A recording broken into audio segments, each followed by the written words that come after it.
Ladies and gentlemen, the voice of Iron Maiden, Bruce Dickinson.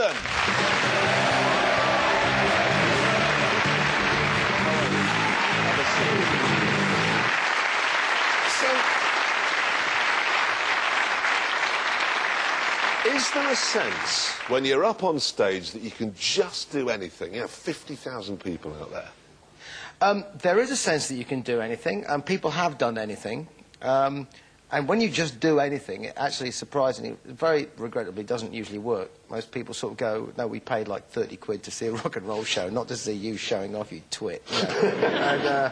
But every now and again, acts of madness seize you. It happened to you in Japan, didn't it? Yes, the strange cultural conventions in Japan, where whilst tying up women and sort of like covering them in rubber and beating them and things like that is perfectly fine in comic books and everything else, and actually seeing a naked human willy is the ultimate in taboo. So when it got down to the last gig and I took off all my stage clothes and was down to the jock strap, and you could see suddenly you know, this expression of like absolute horror on every face was like, oh, I'm not going to do it! No! No, not the plums and the banana! You know? So it was kind of amusing, that sort of thing. What about off stage? Off stage? Yeah.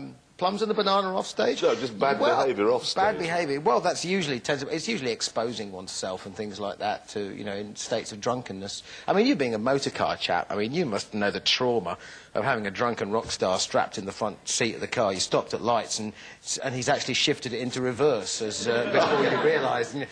You know, you're saying going to the right hands, takes this Mercedes to the Holiday Inn, and go back. Because you knocked around with Ozzy Osbourne, didn't you, off stage? I mean, that must have been chaotic. Yeah, well, he was quite. I mean, Ozzy's a lovely chap, right? Don't get me wrong, but I mean, I'd had a drink, and it was a long time ago, and Oz suggested that we nick a taxi,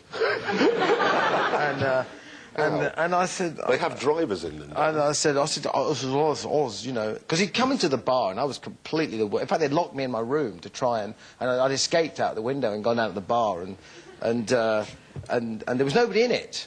So, in the bar. In the bar, right. So I sat there and thought, well, you know, when somebody comes, they better have a drink. So I ordered 50 beers.